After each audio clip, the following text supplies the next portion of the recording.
শুনছেন talk theatre, powered by one feather entertainment.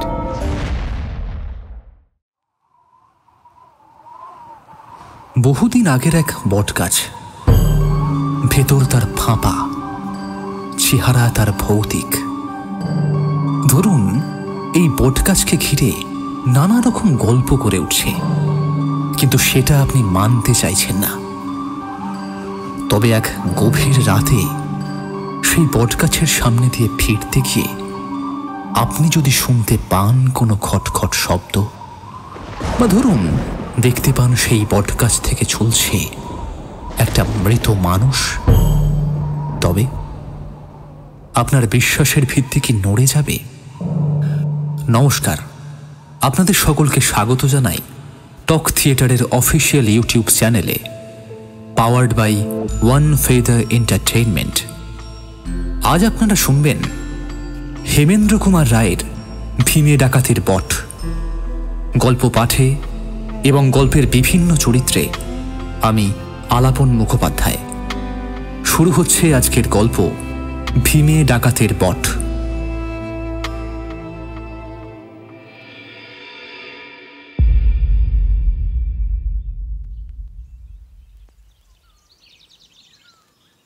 বড়দিনের ছুটিতে আমাদের বন্ধু অসিতের দেশে বেড়াতে গিয়েছিল।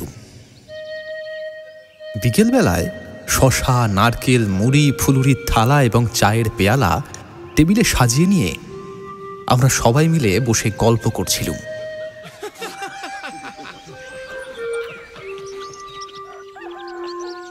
অসিত বিনয় জানিয়ে বলল,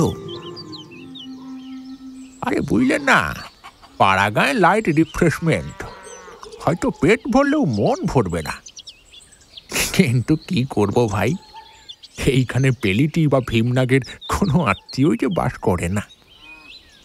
পরিতোষ টপ করে একখানা মস্ত বড় কপির ফুলুরি মুখের গর্তে ফেলে দিয়ে বলল, বহুত আচ্ছা, কলকাতায় যা পাওয়া যায় পাড়াগাঁয়ে এসে আমরা তা চাই না, বুঝলে। কিন্তু অসিত ভাইয়া, তুমি বোধহয় ভুলে গিয়েছো যে আমি দুনিয়ার আলো দেখেছি সেই পূর্ব বাংলায়। সেখানে কাঁচা লঙ্কাকে মনে করা হয় মুড়ি ফুলুরির অলঙ্কারের মতো। কিন্তু তুমি কাঁচা লঙ্কাকে কেন বয়কট করছো বলো তো? প্রিয়নাথ বলল, কাঁচা লঙ্কা খাই না, যেহেতু আমরা বাঙাল নই। এবারে একখানা পেঁয়াজের বড়াকে চোখের নিমেষে উড়িয়ে দিয়ে পরিতোষ বলল, না না না না না, তোমরা বাঙাল নাও, কিন্তু তোমরা হচ্ছে বিখ্যাত ঘটি চোর। তাই লাল কাঁচা লঙ্কা দেখলেই সেই লাল পাগড়ির কথা মনে পড়ে তোমাদের ভয়ে বুক কাঁপে। শ্রীপতি দুহাত আন্দোলন করে উঠে বলল, আরে বাবা, থামো থামো থামো, বাঙাল আর ঘটি চোর তোমরা দুজনেই ক্ষান্ত হও। অকারণে গৃহবিবাদের দরকার নেই ভাই। তার চেয়ে চলো অসিতের মুখ থেকে শোনা যাক যে তার দেশে দ্রষ্টব্য কি আছে। অসিত বলল, এইখানকার ধোঁয়াবিহীন আকাশ, মটরের উৎপাতহীন মেঠো পথ আর জনতার চিৎকারহীন প্রান্তরের মধ্যে তোমরা হয়তো দ্রষ্টব্য কিছু খুঁজে পাবে না। তবে আমাদের খঞ্জনা নদীর ধারে গেলে তোমরা অনেক হাঁস শিকার করতে পারবে, জগাও কথা পেয়ে যেতে পারো। প্রিয়নাথ বলল, হরে কৃষ্ণ হরে কৃষ্ণ, আমি হচ্ছি বৈষ্ণব কুলতিলক, জীব হিংসা করা আমার পক্ষে মহাপাপ। পরিতোষ তুচ্ছ করে তাকে বলল, বাবা, মহাপাপ! তুমি হচ্ছে ভণ্ড দি গ্রেট। আমাদের দলে তোমার চেয়ে মুরগিখোর বেশি আর কেউ নেই, এটাই সবাই জানে। প্রিয়নাথ আবার বলল, হ্যাঁ, তা হতে পারে, কিন্তু মুরগি ভক্ষণ করা আর মুরগি নিধন করা দুটো কিন্তু এক কথা নয় দাদা। মাঝখান থেকে শ্রীপতি বাধা দিয়ে বলল, আবার বাক্যযুদ্ধ কেন? প্রিয়নাথ কেন শিকারে যেতে চায় না তা আমরা সকলে জানি, কারণ বন্দুকের শব্দ শুনলে ওর পেটের অসুখ হয়। কিন্তু সে কথা যাক, তা কি বলছিলে অসিত? এইখানে দেখবার কিছু জায়গা নেই, তাই তো? অসিত একটু ভেবে বলল, দেখো, এখানে একটা দেখবার বিষয় আছে বটে, কিন্তু কিন্তু তোমরা সেটাকে হেসে উড়িয়ে দেবে হয়তো। আমি বললুম, কেন? আমার প্রশ্ন শুনে অসিত বলল, কেন আবার? হয়তো বলবে সেটা মোটেই দ্রষ্টব্য নয়, এই জন্য। আমি বললাম, তবু সেটা কি? বড্ড শুনতে ইচ্ছা করছে। অসিত বলল, সেইটা হলো ভীমে ডাকাতের বট গাছ।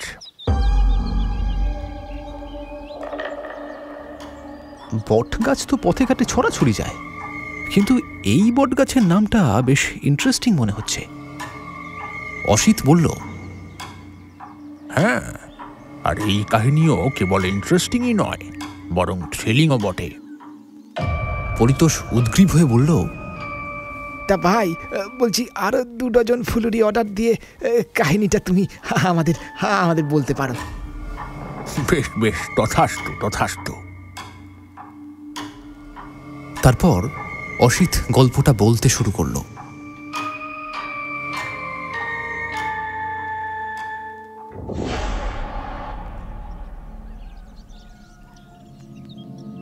নবাবী আমলের পর বাংলাদেশে তখন ইংরেজ রাজত্ব শুরু হয়েছে। খালি ইংরেজ কেন, দেশ জুড়ে তখন ঠগি, ডাকাত আর বোমবেটেরাও রাজত্ব আরম্ভ করেছে। দূর দেশে যেতে হলে লোকে তখন প্রাণ হাতে করে পথে বেরোত। সেই সময় এই অঞ্চলে ভীমে ডাকাতের নামে সবাই থরহরি কম্পমান। আচ্ছা, তোমরা নিশ্চয়ই বিষে ডাকাতের নাম শুনেছ। বিষে ছিল অত্যাচারী ধনির জম, কিন্তু গরিবের মা বাপ। তাকে অনায়াসেই বিলেতি ডাকাত রবিনহুডের সঙ্গে তুলনা করা যায়। ডাকাত হলেও বিষের মধ্যে উদার মনুষ্যত্বের অভাব ছিল না, কিন্তু ভীমে ডাকাত ছিল তার সম্পূর্ণ উল্টো ধরনের মানুষ। গরিব বা ধনী কাউকেই সে ছেড়ে দিত না। কেবল ডাকাতেই নয়, নরহত্যাতেও ছিল তার উৎকট আনন্দ। শোনা যায় 2-1 আনা পয়সার জন্যেও সে অগন্তি মানুষকে খুন করেছে। সাধারণ ডাকাতেরা টাকা পয়সা পেলে মিছিমিছি আর খুন খারাপি করে না, কিন্তু ভীমে আগে করত খুন, তারপরে নিত টাকা কড়ি। যে কালীকে পুজো করে ভীমে ডাকাতি করতে বেরোতো, সেই কালী মূর্তির গলায় আর কোমরে সে পরিয়ে দিয়েছিল আসল নরমুণ্ড এবং কঙ্কালের মালা। কালী ঠাকুরের হাতে সে নাকি প্রতি রাত্রেই নিত্য নতুন মানুষের রক্ত মাখা কাঁচা মাথা ঝুলিয়ে দিত। বনের মধ্যে এক ভাঙা মন্দিরে সেই ডাকাতে কালী আজও বিরাজ করছেন। কিন্তু তার সেই ভীষণ অলঙ্কারগুলোকে অনেকদিন আগে খুলে নেওয়া হয়েছে। ভীমের চেহারাও নাকি ভয়াবহ ছিল। তার মতন লম্বা চওড়া লোক কেউ কখনো দেখেনি ভাই, আর তার রং ছিল মিশমিশে কালো। আর সেই কালো মুখে তার টকটকে লাল চোখ দুখানা জ্বলত আগুনের ভাঁটার মতো। তার সেই মূর্তি দেখলেই লোকে নাকি ভয়ে মূর্ছিত হয়ে পড়ত। ভীমে ডাকাতের অত্যাচারে এই অঞ্চলে লোক চলাচল প্রায় বন্ধ হয়ে গেল। অনেকেই যখন দেশ ছেড়ে দেশান্তরে পালাতে লাগলো, তখন এক সাহেব এলো সিপাহীদের নিয়ে তাকে গ্রেপ্তার করতে। কয়েক মাস ধরে বহু চেষ্টার পর ভীমের দলের কয়েকজন ধরা পড়ল বটে, কিন্তু ভীমের কোনো পাত্তা পাওয়া যায় না। বিপদ দেখলেই সে তার রণ পায়ে চেপে হাওয়ার আগে উধাও হয়ে যেত। আচ্ছা, রণপা কি তোমরা জানো? রণপা হলো 2 লম্বা বাঁশের লাঠি, তাতে আছে পা রাখবার 2 জায়গা। সেই রণপা ছিল বাংলায় সেকেলে ডাকাতদের ভারী আদরের বস্তু, কারণ তার উপরে চড়েই তারা এক রাত্রেই প্রায় 50-60 মাইল পথ অনায়াসেই পার হয়ে যেতে পারত। রণপায়ে উঠে ভীমে যে কোথায় সরে পড়ত তার খোঁজ আর কেউ পেত না। কিন্তু সাহেব ছিল মহাবুদ্ধিমান। একদিন ভীমে সদল বলে এক গ্রামে ডাকাতি করতে গিয়েছে। ঠিক এমন সময় সাহেবও সেখানে এসে পড়লেন সদল বলে। সেপাহীরা বন্দুক ছুড়লে কয়েকজন ডাকাত তো সেখানেই মরল এবং জখম হয়ে গেল। বেগতিক দেখে ভীমের রণ পায়ে চড়ে লম্বা দৌড় দিল। সাহেবও এবারে ঘোড়ার পিঠে চড়ে পিছু নিলেন তার। কিন্তু কিছু দূর যেতে না যেতেই সাহেবের ঘোড়া গেল ভীমের রণ পায়ের কাছে হেরে। খানিক পরেই ভীমে ডাকাতের টিকিটি পর্যন্ত আর দেখা গেল না। কিন্তু সাহেবের চোখ বড় সাপ ছিল। তিনি দেখলেন ধূলিধূসর পথের ওপর দিয়ে চলে গিয়েছে ভীমের রণপার দীর্ঘ রেখা। সেই চিহ্ন ধরে ধরে তিনি এগোতে লাগলেন। মাইল 4 পরে রণপায়ের চিহ্ন যেখানে শেষ হলো, সেইখানে দেখা গেল যুগ যুগান্তরের পুরনো বিপুল এক বুড়ো বট গাছকে। তত বড় বট গাছ আর দেখা যায় না। তার গুঁড়ির বের প্রায় 24-25 হাত। সেই গুঁড়ি আর শত শত ঝুড়ির ওপরে ভর দিয়ে ওই একমাত্র বট গাছ অনেকখানি জায়গা জুড়ে ছোটখাটো অরণ্যের মতো দাঁড়িয়ে রয়েছে। আর মোটা মোটা প্রত্যেকটা ঝুড়ি এক একটা আলাদা গাছের গুঁড়ির মতো শিকড় গিরেছে মাটির ভেতরে। সাহেব আন্দাজ করলেন ভীমে নিশ্চয়ই ওই মস্ত গাছে চড়ে ঘন ডালপালার আড়ালে কোথাও লুকিয়ে আছে। পিঠে বন্দুক বেঁধে তিনিও গাছে উঠলেন। হতাশ হয়ে সাহেব যখন মাটিতে নেমে পড়বার জোগাড় করছেন, তখন হঠাৎ দেখা গেল বটগাছের গুঁড়ির ওপর দিয়ে ধোঁয়ার চক্র বেরিয়ে আসছে। অত্যন্ত আশ্চর্য হয়ে সাহেব আরো ওপরে উঠে উঁকি মেরে দেখেন, ওমা, বটের প্রকাণ্ড গুঁড়ি একেবারে ফাঁপা, আর তার ভেতরে পরম আরামে বসে ভীমে ডাকাত আপন মনে হুঁকোয় দম মারছেন। তামাক্ষর ভীমে সে যাত্রায় আর রক্ষা পেল না। এক ছিলিম তামাকের লোভেই সে নিজের প্রাণটা বিলিয়ে দিল। তারপরে সেই বটগাছেরই এক ডালে তাকে গলায় ফাঁস লাগিয়ে ঝুলিয়ে দেয়া হলো। কিন্তু মরবার সময় সে ভয় পেল না, বরং আরো দম্ভ নিয়ে বলল, সাহেব, আমি আমার আস্তানা ছেড়ে যাব না সাহেব। ভূত হয়ে এখানেই রাজত্ব করব। এখানে যে আসবে সে আর প্রাণ নিয়ে ফিরে যেতে পারবে না সাহেব। এ ভীমে ডাকাতের প্রতিজ্ঞা, এ ভীমে ডাকাতের প্রতিজ্ঞা।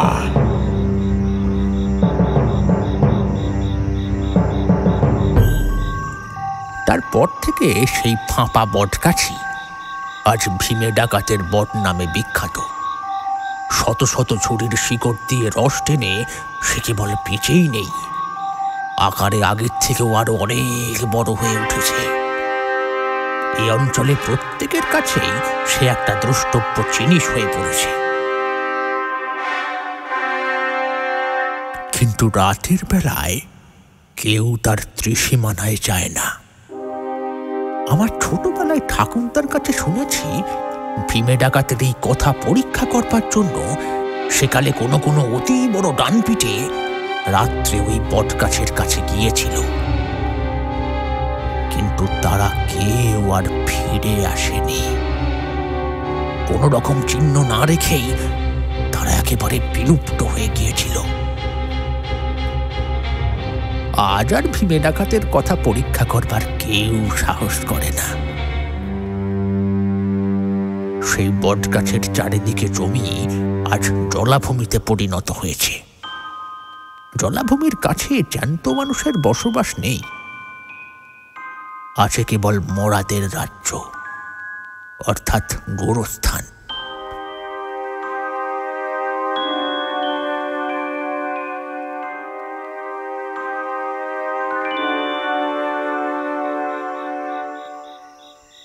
অসিতের কাহিনী শেষ হওয়ার পর আমি অসিতকে জিজ্ঞাসা করলুম, তাহলে তোমাদের বিশ্বাস যে রাত্রে সেই বটগাছের কাছে গেলে আজও ভীমে ডাকাতের সঙ্গে আমাদের দেখা হওয়ার সম্ভাবনা আছে, কি বলো?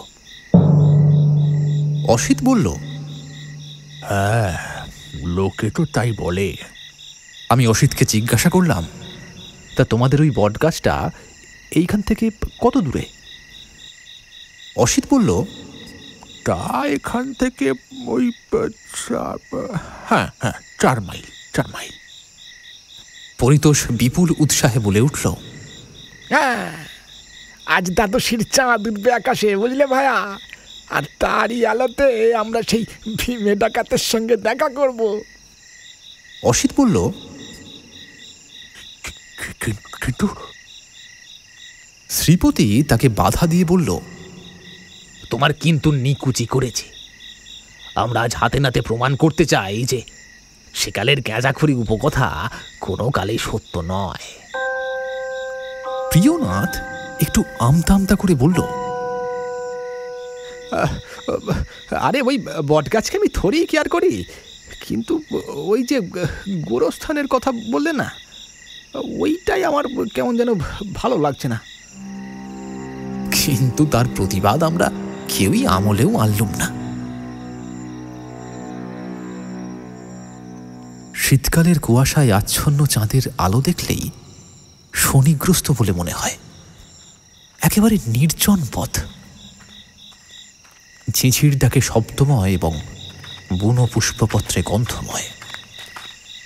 বহু দূর থেকে নিস্তব্ধ রাত্রের বক্ষ ভেদ করে মাঝে মাঝে ভেসে আসছে চলন্ত রেলগাড়ির আওয়াজ।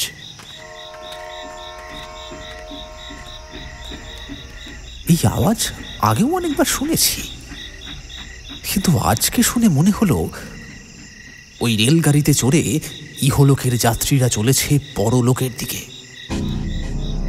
বন্ধুদের মুখের পানে তাকিয়ে দেখলুম তাদেরও শ্বাস প্রশ্বাস হয়েছে দ্রুত। কারোর মুখে কোনো কথা নেই, মুখে কেউ মানি আর নাই মানি, কিন্তু আসন্ন কোনো অলৌকিক ভাবের প্রভাবে আমাদের সকলেরই মন আজ মোহগ্রস্ত। এখানে মানুষের শেষ আশ্রয় হচ্ছে সরকারি ডাক বাংলো। তাকেও পেছনে ফেলে মাইলখানেক এগিয়ে গেল। তারপর একদিকে আঙুল দেখিয়ে অসিত চুপি চুপি বলল, ওই যে, ওই দেখো, ওইটা হচ্ছে গোরস্থান। মৃতের সেই মৌন জগতেও জীবন্ত ঝিঝিদের ভাঙা গলার অশ্রান্ত আর্তনাদ শোনা যাচ্ছে। কি একটা কালো জন্তু আমাদের সাড়া পেয়ে তাড়াতাড়ি ছুটে ওই উঁচু কবরের আড়ালে পালিয়ে গেল। প্রিয়নাথ ছিল সবার পেছনে। সে এগিয়ে সকলের মাঝখানে এসে দাঁড়ালো। তার মুখের ভাব অস্বাভাবিক। শ্রীপতি জিজ্ঞাসা করল, কিন্তু সেই বটগাছটা কোথায়? দেখতে পাচ্ছি না তো। অসিত নীরবে আঙুলটা নির্দেশ করল। একটা মস্ত বড় জলাভূমি দৃষ্টিসীমা জুড়ে শুধু থুথু করছে, এবং তারই ওপরে পড়ে হিমস্র দাঁতের মতন চকচক করে জ্বলছে কুয়াশায় আত্মরা চাঁদের আলো। জায়গায় জায়গায় কুয়াশা এত ঘন যে তাকে ঠেলে চোখ চলে না। জলারই একপাশে পাহাড়ের মতন উঁচু প্রকাণ্ড এক ঢিপির উপরে দাঁড়িয়ে আছে শূন্যের অনেকটা জায়গা পূর্ণ করে সেই বিপুল বটগাছ। কেউ বলে না দিলে আমরা তাকে অরণ্য বলেই ধরে নিতাম। আবছায়া মাখা রহস্যময় জ্যোৎস্নায় সেই বৃদ্ধ বটের ডালপালা শীতার্ত হাওয়ায় কাঁপতে কাঁপতে সজোরে দীর্ঘশ্বাস ফেলছে, এবং তার তলায় জমে আছে বিরাট এবং নিরেট এক টানা অন্ধকার। প্রিয়নাথ অস্ফুট সুরে বলল, দাদা, ওগুলো কি গো? ওই যে ওইগুলো নড়ে চড়ে বেড়াচ্ছে। ওগুলো কি গো দাদা? তার উত্তরে শ্রীপতি বলল, ওগুলো হলো আলেয়া। প্রিয়নাথ বলল, আমার মনে হচ্ছে যে যাদের দেখা যায় না তারা ওই জলায় আগুনের ফুটবল নিয়ে ওয়াটার পোলো খেলছে গো। মনে মনে ভাবছি এই স্থানটা গোরস্থানের চেয়েও স্তব্ধ, কারণ এখানে ঝিঁঝিরাও ডাকছে না। ঠিক এই সময় নানা শব্দে চতুর্দিক হঠাৎ জাগ্রত হয়ে উঠল। প্রথমে চিৎকার করে উঠল বিকট স্বরে একপাল শেয়াল।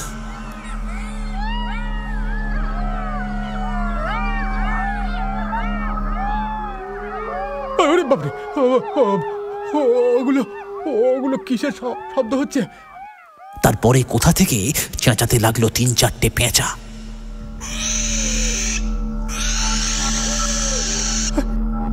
তারপরেই শুনতে পেলুম মাথার উপরে একপাল বাদুড়ের দানার ছটপট ছটপট শব্দ। কি গো? যেন কি দেখে ভয় পেয়ে তারা প্রাণপণে উড়ে পালিয়ে যেতে চাইছে। প্রিয়নাথ সচকিত কণ্ঠে বলল, ওহে এখানে মিছিমিছি দাঁড়িয়ে আর হিম লাগিয়ে শীতে কেঁপে কি হবে? হ্যাঁ, এবার বাড়ি ফেরা যাক, আর নয়। পরিতোষ ঠাট্টা করে বলল, কি হে অসিত, তা তোমার ভীমে ডাকাত কোথায়? তাকে তো এই ত্রিসীমানায় দেখতে পাচ্ছি না গো। শ্রীপতি খানিক হেসে বলল, তোমাদের ভীমে ডাকাত আজ বোধ হয় নরকের দরজা খোলা পায়নি। আচম্বিতে একটা বরফের মতো ঠান্ডা কনকনে হাওয়ার ছাপটা উঠল, আর সঙ্গে সঙ্গেই আলেয়ার দলে যেন একটা হুড়োহুড়ি পড়ে গেল। কাকে দেখে তারা যেন দুই ভাগে ভাগ হয়ে পথ ছেড়ে দিয়ে সরে সরে যাচ্ছে।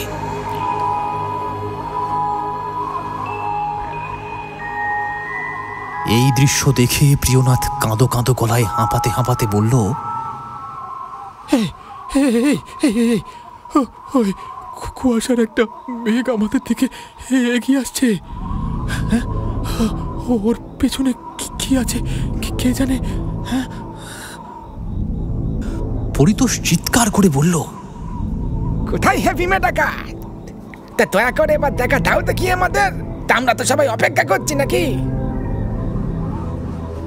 ঠিক সেই মুহূর্তে শুনতে পেলুম জলার জলে ছপ ছপ ছপ ছপ করে কিসের যেন শব্দ উঠল। দুচোখ পাখিয়ে অসিত ক্ষীণ স্বরে বলে উঠল,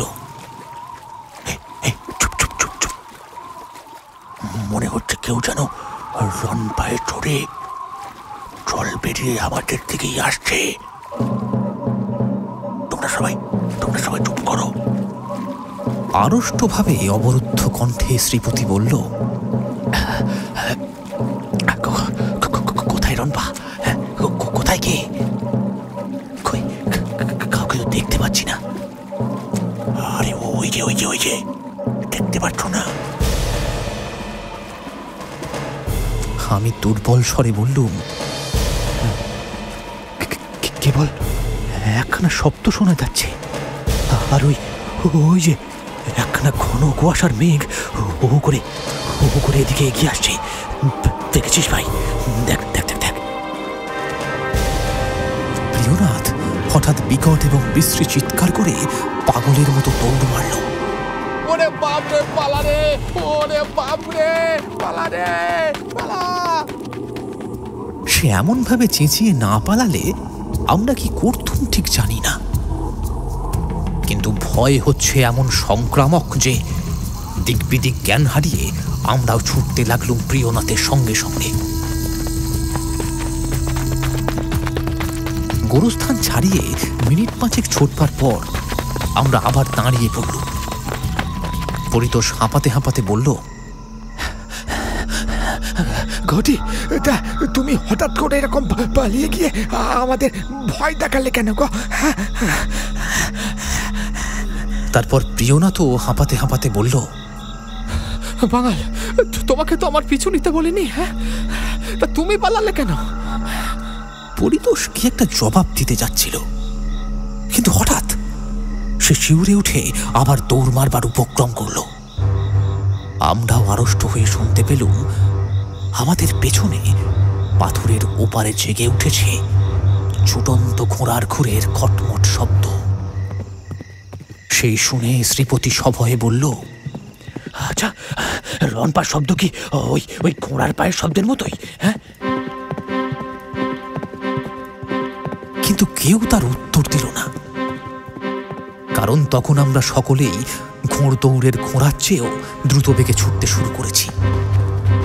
পেছনের শব্দটাও যত এগিয়ে আসে, আমরাও তত বেশি পা চালাতে থাকি। সে যেন সাক্ষাৎ মৃত্যুর সঙ্গে জীবনের দৌড়ের পাল্লা হচ্ছে।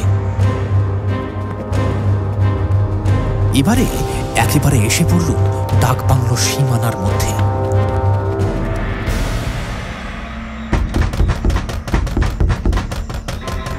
আমাদের দমাদ্দম পদাঘাতে বাংলোর দরজা ভেঙে পড়ে আর কি। রক্ষী দরজা খুলে দিয়ে বিস্মিত স্বরে বলল, কি হয়েছে বাবু? হ্যাঁ, তা কি হয়েছে আপনাদের? আমি তাকে বললুম, কিছু হয়নি, কিছু হয়নি, কিছু হয়নি। আজ রাত্রে আমরা এখানে থাকবো, এখানে থাকবো। ঘরের মধ্যে ঢুকে যে যেখানে পারলুম হাত পা এলিয়ে বসে পড়ল। কিন্তু বাইরের পথের উপরে আবার সেই ভয়াবহ ঘোড়ার পায়ের শব্দ শোনা গেল। বেশ বুঝলুম যে শব্দটা বাংলোর সীমানার মধ্যে এসে থামল। আমার হৃৎপিণ্ড বুকের ভেতর ছটফট করে লাফাতে লাগলো। রক্ষী আবার দরজার দিকে এগিয়ে যাচ্ছে দেখে পরিতোষ ছুটে গিয়ে তাকে চেপে ধরে উন্মত্তের মতো বলে উঠল,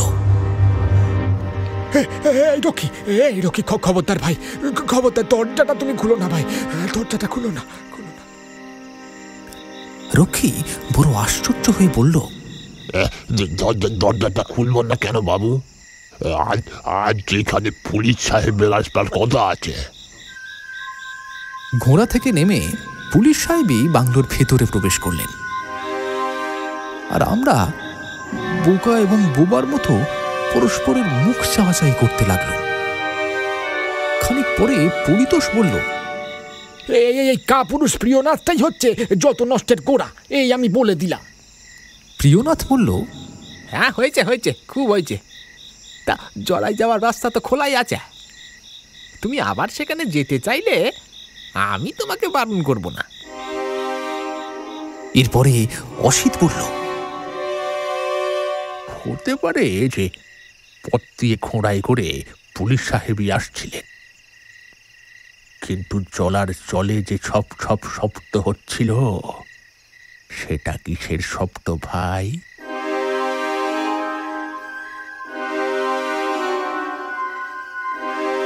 এই শুনে শ্রীপতি উত্তর দিল, হয়তো কোনো জন্তু সাঁতরে জল পার হচ্ছিল। আমরা রজ্জুতে সর্পভ্রম করেছি। কালকে কিন্তু আমরা আবার ওই বটগাছ দেখতে আসব। কিন্তু যারা এই কাহিনী শুনছেন তাদের কানে কানে আমি জানিয়ে রাখছি যে পরের দিন সন্ধ্যায় বটগাছ দেখতে আসবার কথা আমরা সকলেই আশ্চর্যরূপে ভুলে গিয়েছিলাম। কিন্তু আজও রাতে ঘুমিয়ে ঘুমিয়ে আমি সেই ছপ ছপ শব্দ শুনি, আর ভয়ে গলদঘর্ম হয়ে জেগে উঠি। আজও মনে মনে প্রশ্ন জাগে, আচ্ছা তাহলে সেইটা কিসের শব্দ ছিল? তোমরা কেউ কি এই প্রশ্নের উত্তর জানো?